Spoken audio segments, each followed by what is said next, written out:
All right, we're going to go ahead and get started then. Welcome, everyone, to the May Patch Tuesday webinar. I'm Chris Gettle, and with me today, as usual, is Todd Shell. Todd, how's it going today? Doing great, Chris. Thank you. How about yourself? Doing good, doing good.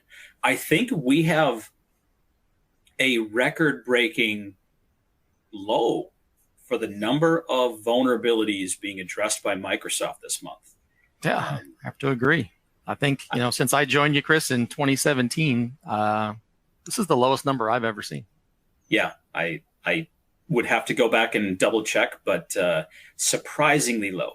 So we're going to talk about that a little bit. And there's still plenty of interesting things, though, to look at this month. So don't brush this off. We're definitely going to talk about some interesting and nasty vulnerabilities that are being targeted in the wild already, and some other things that you'll want to prioritize, and some interesting news. There's a continuing shift towards the risk-based approach to the market going on, and we're going to talk about some new capabilities from Apple around that side. So at a high level, here's our summary for this month. We've got 10 updates from Microsoft, if you count all the different OS variations and things like that came out. So 10 bulletins, and 7 of those are critical. 3 were important. There's some updates for Office, for SharePoint, but it, again, was a fairly light overall update there. The Mozilla did release updates for both Firefox and Firefox ESR. So on the third-party front, that was the major release there. There were some other updates yesterday for Google. That was a non-security from everything we could see. There was a minor security product updated by Adobe. Actually, was the first time I'd seen that. Something about a 3D painter application, but I'd never seen a security release for that product before that I had recalled. So pretty quiet on the third-party front yesterday, but there's definitely a lot that we're going to talk about that happened since April leading up till now. So for those of you who are familiar with the format, when we get to the Between the Patch Tuesday section, we've got a lot to talk about there that you want to make sure that you've accounted for in your maintenance this month if you haven't done so already. Couple of things that are interesting. We've got the CISA KEV list. This is the known exploited vulnerabilities database run by CISA. That, leading into this yesterday morning, we were at 925. One additional was added by CISA yesterday, bringing that to 926, based on the rate that they've been adding to this. Todd and I have a bet going.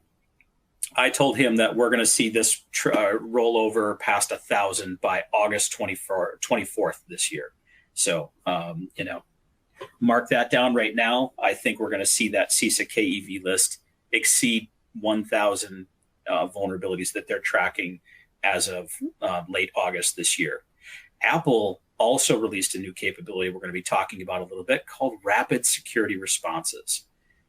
This is going to allow Apple to respond faster to security vulnerabilities in between their normal software update cadence. So we'll talk about that in a little bit, and some of the experiences that people have had in the first rapid security response push that they've done. So on that note, let's go over and talk about some of the news that came up. And now, for those of you not familiar with the On24 platform, this is where we're going to start to do a little bit of a split screen here. You've got multiple windows in your On24 screen. There's the main feed right now that has the slides. I'm about to share my screen, and you're going to see a second window come up. You have the ability to resize those how you want to. I'm going to spend more time on my shared screen now going through some news links than in the slides. But you can, if you've got multiple monitors, you can expand out to both of those if you want to. Also, for those of you who want to get at these links quickly, there is a PDF download of today's presentation that has the links that we're going to be going through. So you're going to be able to get those and go to some of these articles as we walk through. It looks like we've got a lot of people who are experiencing some audio issues. So anybody who's, well, you probably can't hear me if you're having audio issues, but most likely a situation where you need to reconnect. unfortunately. We've seen that before. So, but our supporting team is going to message all those people and probably suggest that. So, okay. First off, Apple announces rapid security response. So I'm going to go through a couple of the articles that are talked about there. The first one is Apple's KB page for the actual feature itself. So rapid security responses is meant to deliver important security improvements between their normal software cadence.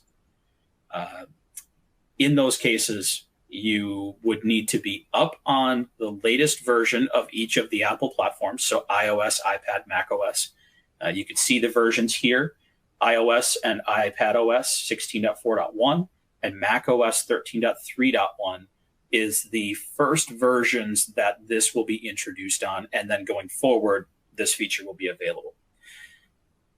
If you're at that version, you can go in and make sure that the security responses and system files is turned on.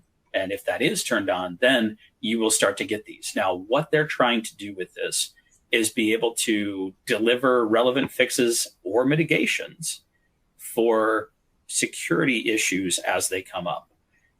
Now, it's interesting. It's not in this article, but in another one. So if you go to this Naked Security article, they kind of talk about this as well, and some of the almost ironic way that Apple is portraying this feature. If I go down here, they got this text talking about the feature, the fact that they're pushing out these updates. They may also be used to mitigate some security issues more quickly, such as issues that might have been exploited or reported to exist in the wild, with air quotes. So those of you who know Apple's stance on this, they're very much a security by obscurity kind of focus. Even with their most aggressive security response feature that they've ever put out, they're still kind of ironically pulling back, saying, "Oh no, it might be something security related that's important, but don't worry about it. Just apply it." So in true Apple fashion, they didn't say anything about 0 days or active exploit or anything. They said it might have been exploited or reported to exist in the wild. Might. So kind of funny there. Now, so this feature, if you haven't experienced it yet, several of the people who have posted, and there's a few of them even on here that have kind of responded back saying, these updates are interesting. They're definitely taking less time overall than most of the Apple updates have taken. iPhone update that took significantly less time to apply, and then the reboot happens and it really just came right back up. And macOS updates that came up pretty quickly as well. So they are very lightweight, purposefully targeting certain security fixes to try to mitigate or eliminate a vulnerability that's actively being exploited. We're going to just come right out and say it because that's what this is about. They're not going to do this unless something's really going on. But it's very quick, very lightweight, and interesting how they're doing this. I talked with one of our content marketers just this week. She has an iPhone and she was on the latest version, and she got the first rapid security response experience on her device when it came out recently, and it was very forceful. Typically, iPhone allowed you to really kind of bury that and not do anything about software updates and things like that if you wanted to. But the rapid security response experience came right out and showed the need to do the update and really didn't let you dismiss it. You had to either do it now or give them a time that they could execute that. And it really didn't allow her to go away from it without doing that. So it's ironic that Apple, who's typically been very much standoffish about admitting to or acknowledging security issues at all historically, has now kind of gone back the other direction and done one of the most aggressive rapid response type features that we've seen in the market. There's other vendors that have, really good examples of how quickly they respond. Google, definitely, one of the top in that list of being able to identify a 0-day and respond within less than 24 hours and have a new release out there, the continuous delivery model that they do.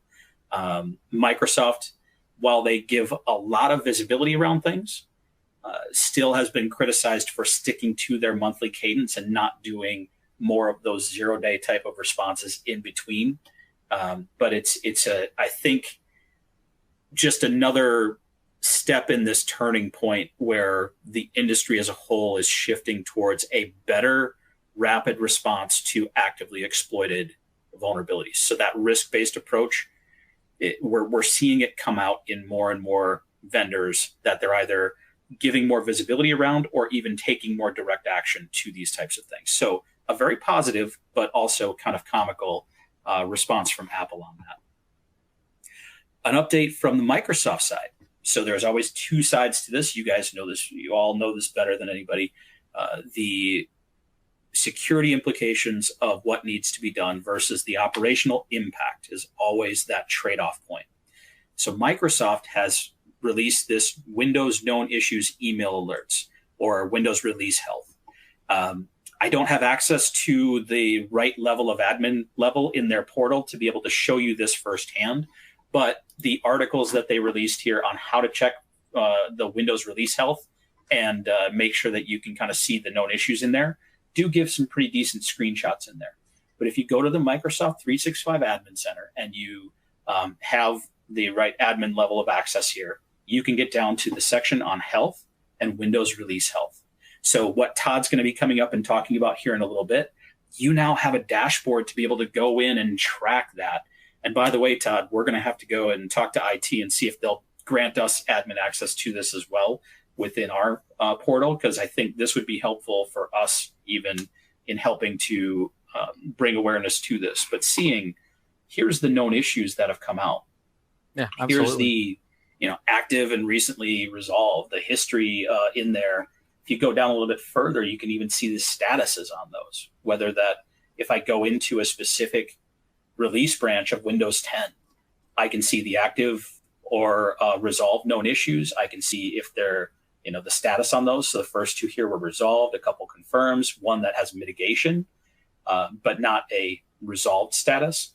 And from there, you get more visibility than we've ever gotten at kind of a high level before. So definitely a very positive thing here that I think if you haven't seen this already, make sure. So Kevin just commented, he said he thinks you need global admin access to be able to use that Windows release health in Office 365. So it's probably going to be hard for me and Todd to get access to that. But if you've got that level of admin access in your portal, check this out, because this is definitely giving you a lot of detail, all in one place, and a lot more accessibility to it. You can also subscribe via email.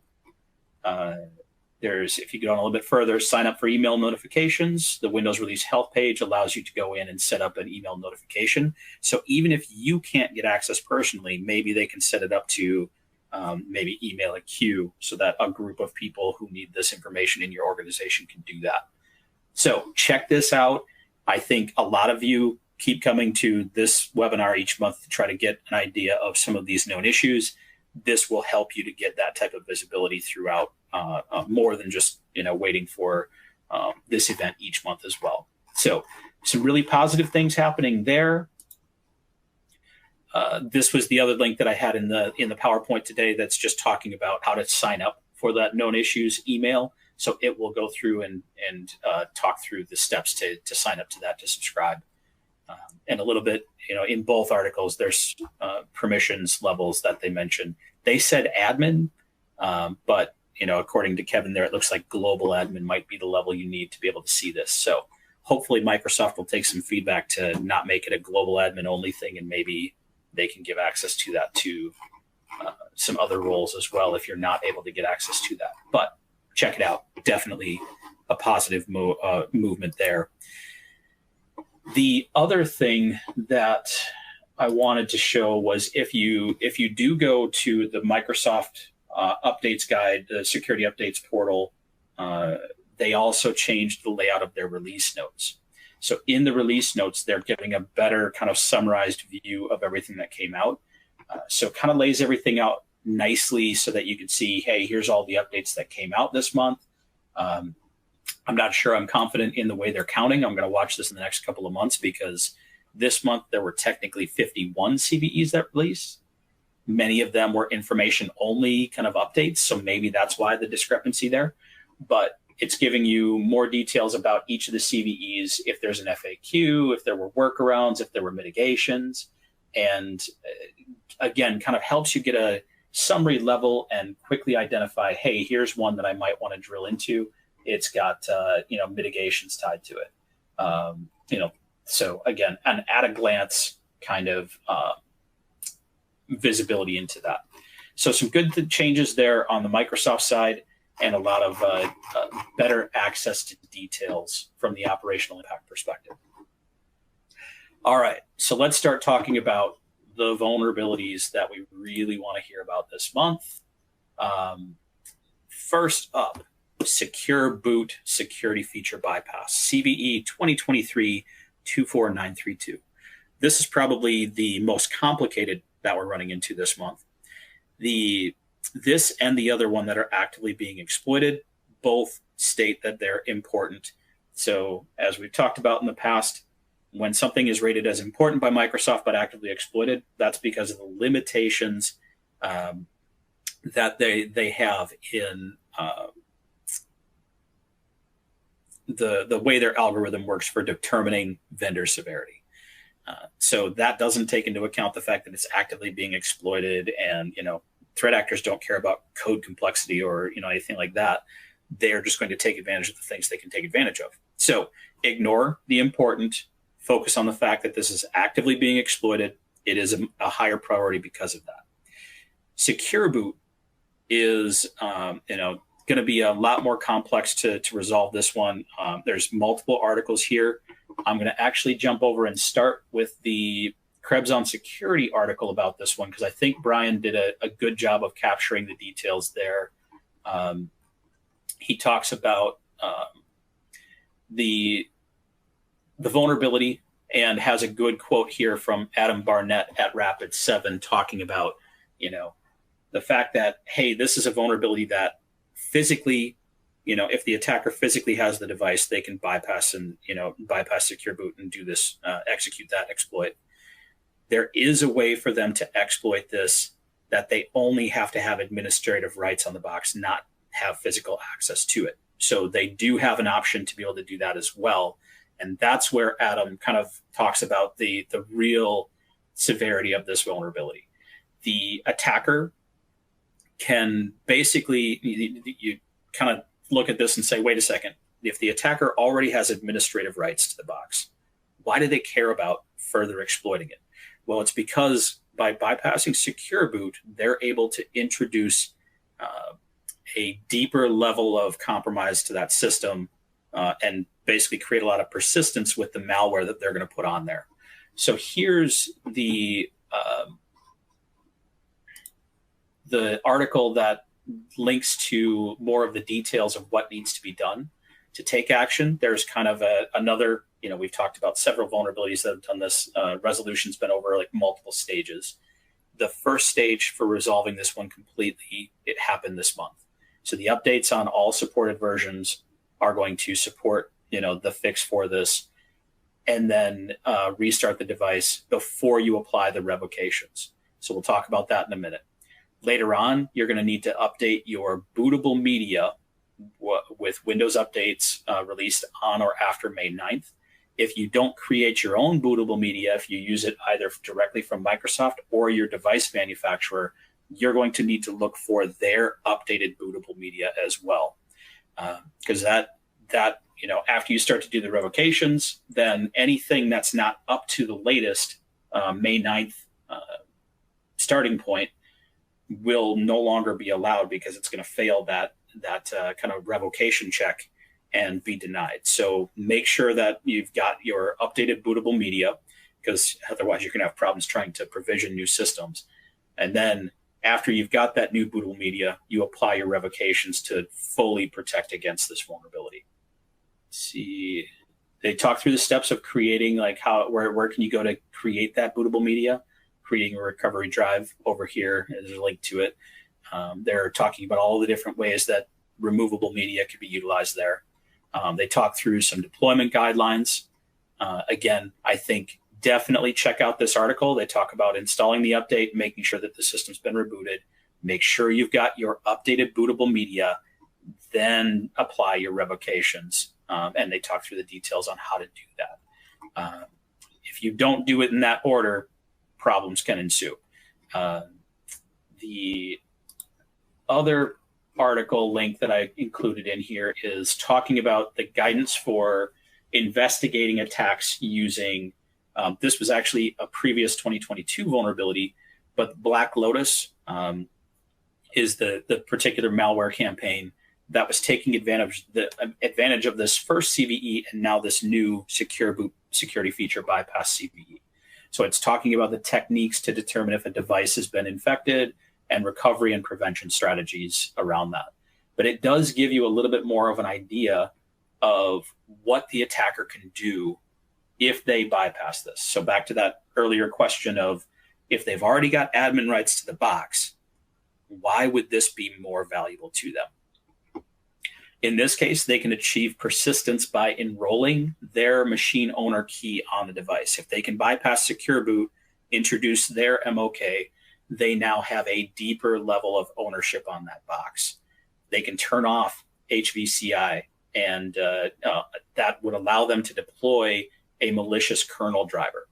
They can leverage the kernel driver to deploy user mode HTTP downloader for command and control, so they get a persistent level of control over that device, and really kind of dig in deep and make it hard for you to basically try to do anything there. Turning off BitLocker, turning off Defender antivirus, all of these things become very easy for them if they can execute this security feature bypass. So that's why this is particularly nasty.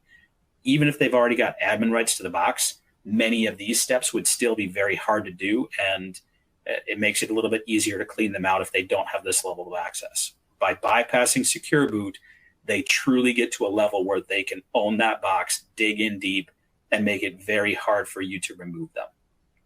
So they go through more on detection opportunities and everything as well. But of all of the things that you're going to need to focus on this month, this one's definitely going to be the most difficult complexity-wise to go through all the steps to do that. And just doing this month's update is not the complete solution here. That's just step one. So just wanted to make sure that we got into good understanding there. Next vulnerability was around Windows 32K elevation of privilege. Let's see, there were a lot of questions coming around on that. Maybe we should pause here for a second and go into a few of those. So Angie asked the question of this exploit is not possible unless secure boot is enabled, correct? My understanding is that is correct. If you're using secure boot, this is available. If you're not, if secure boot is not enabled, then they can't exploit this. But you're also not getting the other benefits of secure boot if that's the case. So good and bad with that, Angie. I would say ideally getting to secure boot is something you want to strive for. But if you're not already using secure boot and it's turned off, my understanding is this could not be exploited unless secure boot is turned on. Paul's question of why is this only a 6.7 rating? Again, back to, I don't know the full details of how exactly Microsoft's vendor severity algorithm works, but it's fundamentally flawed the same as CVSS, where the fact that an attacker is exploiting this and it's a part of, well-known, malware platforms or ransomware campaigns or whatever else doesn't drive a significant difference on that scoring. This is why the risk-based platforms have emerged. because those vendor severity and CVSS are fundamentally limited by what they can assess on that. Because this one is very complex to execute, that made it so that it had a lower severity with Microsoft's severity rating and a lower overall CVSS score. You need to set those scores aside when things like known exploited are confirmed for a vulnerability and take that as the higher severity. So I don't want to go too much more into that, but that's kind of the fundamental reason on that one, Paul, is it's not those types of algorithms are falling way behind on being able to assess real world risk. So that's why Ivanti's RBVM platform, and some of the other platforms that do similar things out there are taking other pieces of information into account. The fact that it might be a trending exploit or tied to multiple very popular ransomware campaigns available in off-the-shelf exploit kits, those things should increase that priority. There should, most of the vulnerabilities resolved last year, the year before, by Microsoft that were confirmed exploited in the wild, most of them were only rated as important, and most of them had a, somewhere in the 7 or less range. There was a vulnerability, I can't remember if it was late last year. It was maybe a 5.4 CVSS score actively being exploited, and it was one of the more urgent vulnerabilities to respond to in that particular month. I'd have to go back and look at the details, but yeah, that's definitely a challenge. Yeah, so there's a few questions from other people about, do you have to redo your boot images, like for Pixie boots and everything? Yes, all your bootable media will need to be updated to a new version, or so again, go and read Microsoft's details about that. Or if you're getting your bootable media from Microsoft or your OEM vendor, you will need the details on that. Let me grab. There's a couple requests for this link. You can get this out of the PDF, but we're going to share this link real quick so you can get to it right now. So Jenna's going to share the boot manager revocation article, which talks about updating your bootable media. You definitely need to make sure that anywhere you're using bootable media, you get to a version of this that's going to support the fix before you do the revocations. Now, we just saw a post on patchmanagement.org this morning that was talking about this post from Malware Jake. He mentioned that you can do the revocations, but that's a point of no return. Once the mitigation for this issue is enabled on a device, meaning the revocations have been applied, it cannot be reverted if you continue to use Secure Boot on that device. So even reformatting the disk will not remove the revocations if you've already applied them. So make sure that you've gone through all of the other steps first, and make sure that you've tested this on a few boxes before rolling it out en masse across your organization. So just a caution there. Make sure you've got your new media, that you test this out on a few boxes to make sure that all ways that you're provisioning boxes, whether you're using Pixie Boot or any type of removable media or provisioning, that the images that you're relying on have all been updated and will work after applying the revocations. So, all right. I think we got through most of the major questions there. So we're going to move on. The next vulnerability is Windows 32K Elevation of Privilege, CVE 2023-29336. Another only rated as important, CVSS score of 7.8. But again, because we have active exploits in the wild, this is definitely a higher priority. The vulnerability is, it's pretty straightforward, standard elevation of privilege. The attack vector is local, so they need to get on the box to execute it, but that's not hard. Complexity to execute this is low. Privileges required is low. The user interaction is not required, but so the attacker does not need a user to, influence to be able to exploit this. There are confirmed exploits going on, and if they exploit this, they will gain system privilege level, which unless you can do something further like secure boot, where you can really bypass and get down to kernel level persistence. System level privileges gives them a lot of control over that box. So another particularly nasty one.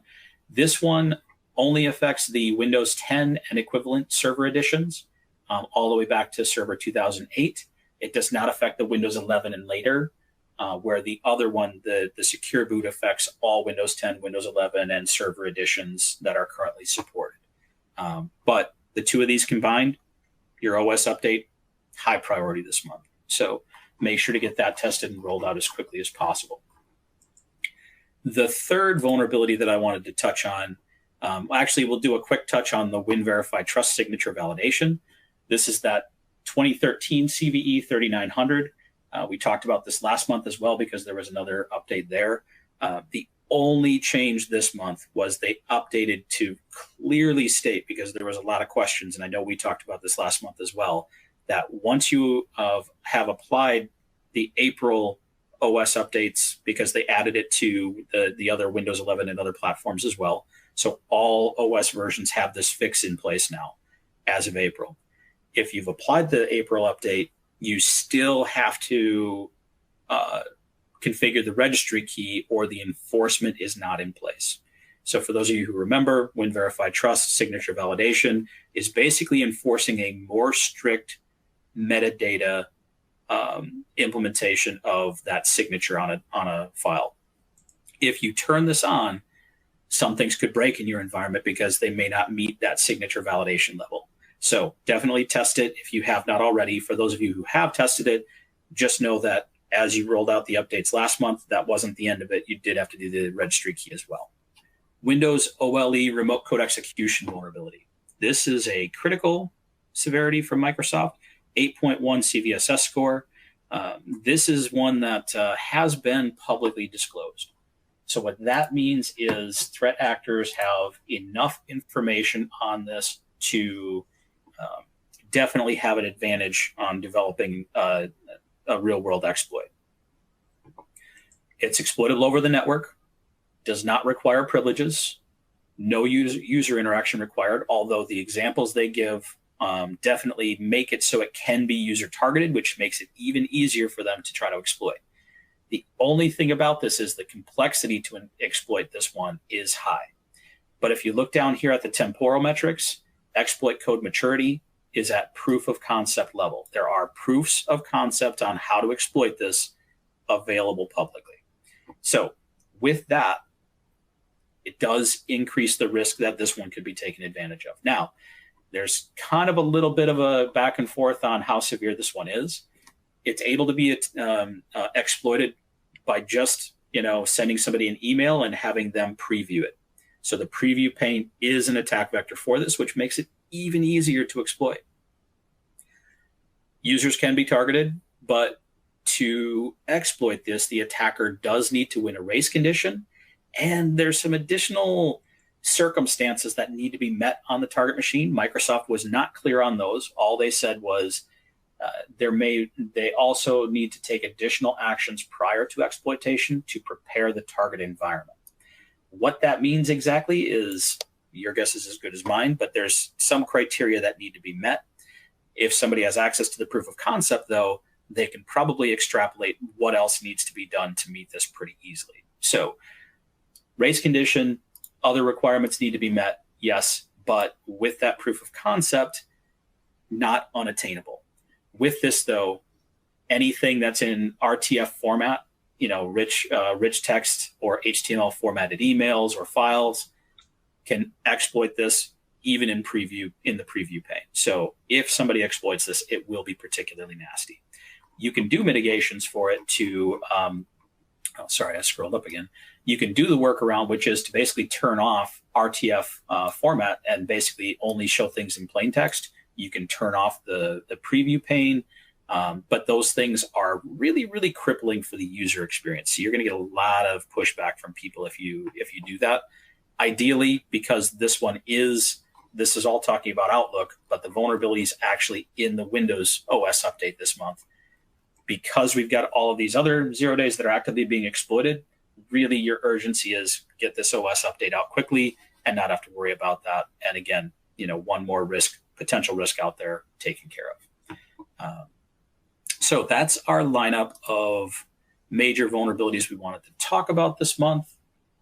For those of you that haven't been on in a few months, we have been talking about the fact that Server 2012 R2 end of life is coming. October is the date. Make sure that you've got plans in place to either retire your 2012 platforms or make sure that you've got plans in place to support the ESU support for the next 1 to 3 years. Basically, they're going to do the same thing they're wrapping up with Server 2008 and Windows 7. We offer ESU support as well. So you'd have to subscribe to Microsoft's ESU support and then subscribe to our content feed for ESU support. But if you need to do that and you are using one of Ivanti's patching solutions, reach out to us for details on that. If you dealt with Windows 7 and Server 2008, it'll pretty much be exactly the same there as we did before. So make sure you've planned ahead for that. We did have another Windows 10 branch reach its end of support this month. So the final update for 20H2 was yesterday. Next month, no 20H2 updates. Make sure to get your last lingering 20H2 boxes upgraded to a newer edition. Next month, 21H2 Windows 10 Home and Pro will reach its end of support. And again, just make sure that you're working ahead to get those out of circulation so that you don't have vulnerable boxes after next month. All right. On that note, Todd, take it away. All right, Chris, thanks. Let's go through the releases this month. As Chris said, it was kind of a light release. Let's start with the third parties. From a security standpoint, as Chris mentioned, there was a Firefox 113 update, addressed 13 vulnerabilities this month. Quite a few important ones in here. Basically covering all the different impacts. The most important, of course, usually we rate there is remote code execution. Again, just kind of a standard update from Mozilla. It's kind of interesting. The last couple of months, they've been in sync on Patch Tuesday with their Firefox updates. So we'll see if that trend continues. But I think the last 4 or 5, they've been releasing regularly on Patch Tuesday. There was also an update for their extended service release. 102.11 came out. 8 of those vulnerabilities were addressed in this one. They're 100% overlap with the Firefox 113 shown earlier. You can go into the specific bulletins if you want to read more about the specific vulnerabilities that were addressed. But basically, another security update. They rated as high in our slides. We cover it as critical, so make sure you get these 2 updates out there if you're using either of these products. Windows 11 this month, only 20 CVEs addressed. I've highlighted in red here all the ones that Chris has already talked about in quite a bit of detail. There were updates, of course, for both versions, 21H2 and 22H2. So be aware those updates are out there. As far as known issues, this one's been carried over a couple of months now. Has to do with application fail on top of the update for 21H2. It has to do with these particular apps, Explorer Patcher and Start All Back. May get into kind of a reboot loop. You may have to reinstall them or restart them after the update. So just kind of be aware of that one. This provisioning issue has been around for quite a while as well. When they released 22H2, it's kind of been out since the update there. I don't know really if they're going to make much progress on this. They say they're working on a resolution, but it's been around, like I said, pretty much since 22H2 was introduced last year. Something new this month, it's kind of an edge case, though, if you're using speech recognition capability in the operating system. The Chinese or Japanese languages were impacted by this. They said that some things may fail. They give kind of a detailed workaround process they have right now. Basically, after you restart your system, you have to go in and look at the CTFMON process, stop it, and restart it. And then everything will work properly after that. So there is a workaround right now. I'm sure this is something they'll be able to address pretty quickly. But if you do run into this, just kind of be aware it's an issue out there. Windows 10, again, kind of a small number of vulnerabilities, only 23 addressed this month. All of the ones that Chris talked about earlier from the public disclosure and exploitation standpoint are included in here. Again, a number of issues that have been carried forward for quite a while. This cluster update issue has been around, I don't know, for a couple of years now since this was released. Just be aware of that one. This kiosk login issue started in January. Basically, there's a problem with not being able to log in automatically up after the update. It says they're still working on this one. Hopefully, they'll get this one resolved pretty quickly. And the ESXi failure issue started last month, and they're working with VMware on this one. There is some documentation. I've included the link here. You can go in and look around the mitigation for this. And Microsoft and VMware are still jointly working on an update for this to figure out what's going on here and to fix it permanently in future releases. We did see all of our regular 2012 updates, of course. The basic version of 2012 addressed 16 vulnerabilities this month. As I mentioned, every month there's 2 versions of their updates they provide for these older operating systems. Windows 10 and 11 are obviously cumulative updates, and that's all you get. But under the old Server 2012 model, you can still get a monthly roll-up, which includes basically all the updates in one big patch coming from back to all the way back to like 2016. So a long ways back there. Or you can get the security-only updates, which addresses just these 16 vulnerabilities this month. Again, more tactical, a much smaller update. But if you are applying the security-only updates, you have to religiously do it every month to make sure that you're addressing all the vulnerabilities that are out there. There are also very similar updates, of course, for Server 2012 R2. Actually, there's 100% overlap in the 16 vulnerabilities, so the same ones were addressed on the base Server 2012 version as well as the R2 version. Keep in mind that Microsoft did end of support the 8.1 desktop version back in January of this year, so it's no longer getting security updates. So gotta be aware of that. And as Chris mentioned, the Server 2012 versions are all coming to end of support here with October Patch Tuesday this year, so they'll go into the ESU support later this year. Of course, the security-only update in addition for Server 2012 R2. Again, these same 16 vulnerabilities, rated critical. All these updates so far have been rated critical based on the severity of the CVEs in these updates. The last of the critical updates, we did see an update for SharePoint Server addressing only 3 vulnerabilities this month. None of these were publicly disclosed or are known exploited, but some of them are rated critical, which pushes the update overall for these. Also note that there were not updates for SharePoint Server 2013 this month. It was only for the subscription edition 2016 and 2019. Don't know if they're going to go back and pick up these vulnerabilities in 2013 here sometime in the future, but it was only for 3 of the normal 5 updates that they release. There was an update for Internet Explorer 11 this month that addressed the 1 vulnerability.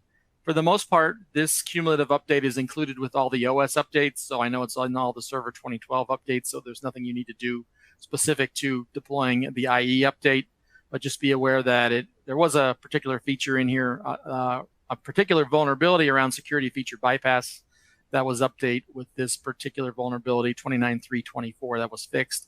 It's not publicly disclosed or known exploited, and so as a result, this individual update, cumulative update for Internet Explorer is only rated as important. As Chris said, we did see updates for the Microsoft Office apps. If you're running any of the click-to-run versions, which include Microsoft 365 apps, Office 2019, or Office Long-Term Service Channel 2021, there were 4 vulnerabilities addressed this month. Again, only rated as important. But if any of these particular vulnerabilities are of interest to you, you can actually deploy these out, obviously, and get these fixed. And on the Office side, we did see individual updates for Excel 2013 and 2016. Word, I got a typo there, 2013 and 2016. And there was an update for the Mac versions, Office 2019 and the Long-Term Service Channel 2021. There was not an overall Office update for the Windows side, only for the Mac side. 3 vulnerabilities addressed. These do overlap with the ones that you saw earlier for the click-to-run versions, obviously, of the applications. Again, only rated important this month as well. Kind of short and sweet as far as the bulletin goes. As Chris said, not a lot of CVEs addressed this month. We did get all the usual operating system updates, and as Chris said, it's pretty critical that you push out those operating system updates to make sure you're covered. With that, Chris, I'll turn it back over if you want to talk a little bit between the Patch Tuesdays. All right. Thanks, Todd. All right. So we did have, as I mentioned, a lot of security releases between April and May Patch Tuesdays.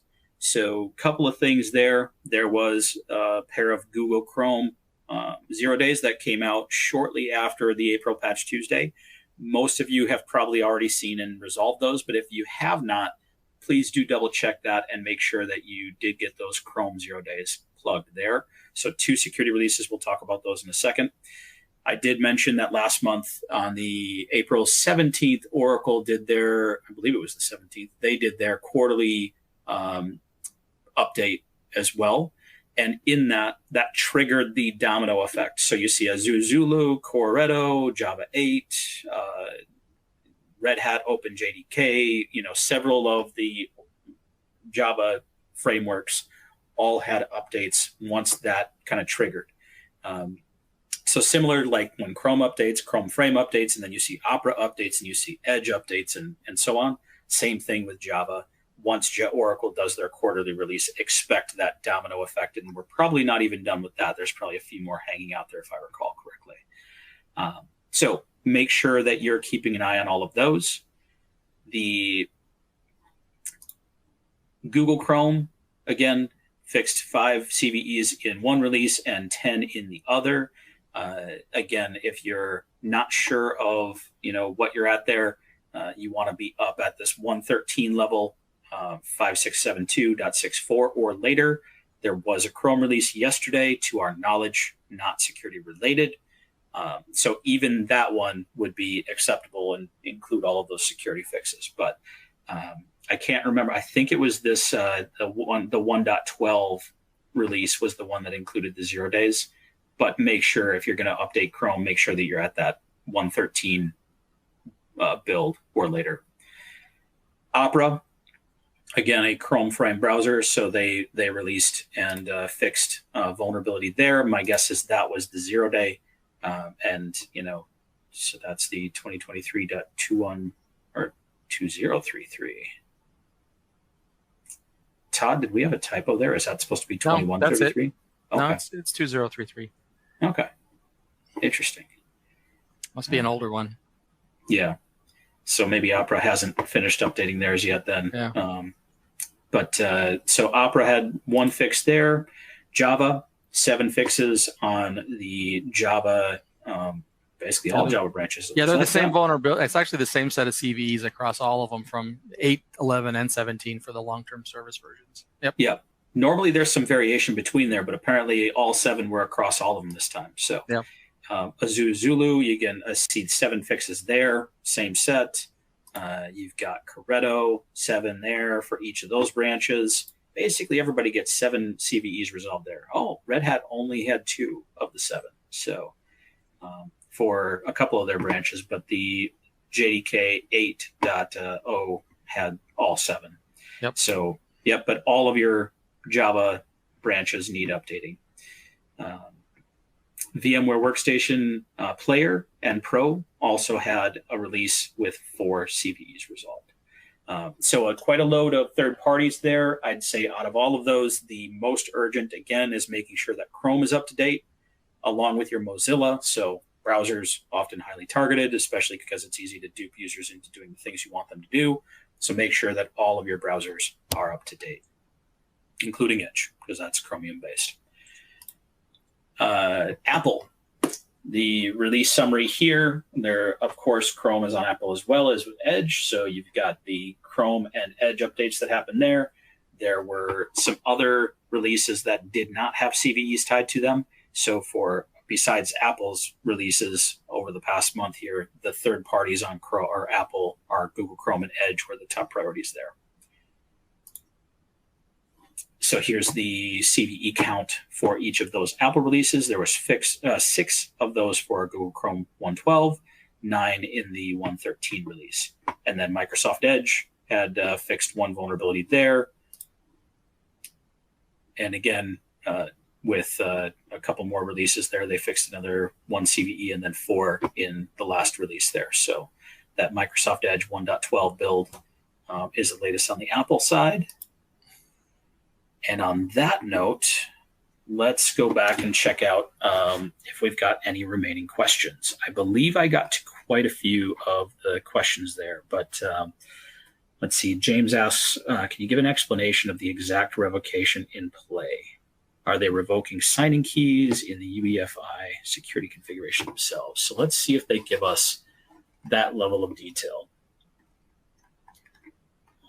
Todd, while I'm doing that, see if you see any others that you want to respond to. I'll see if I think that's the only one that's still open, Chris, actually. Okay.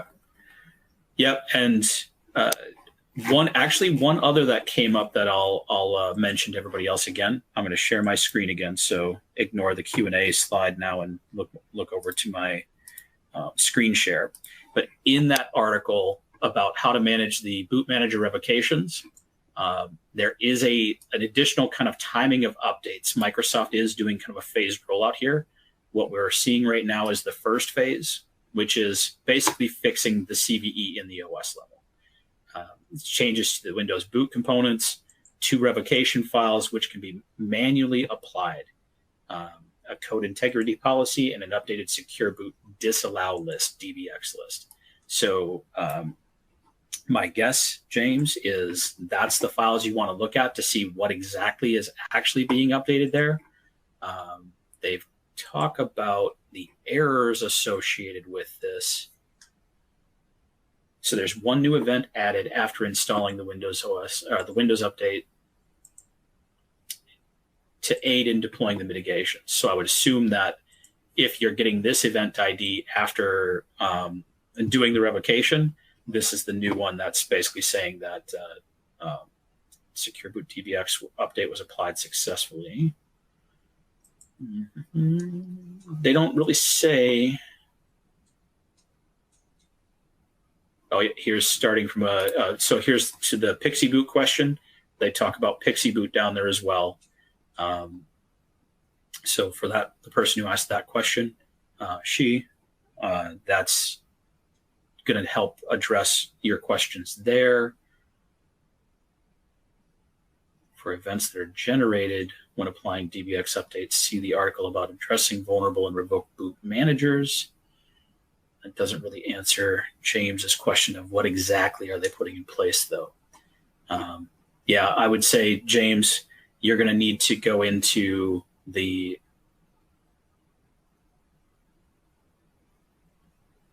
actual policy and DBX update that they're giving you.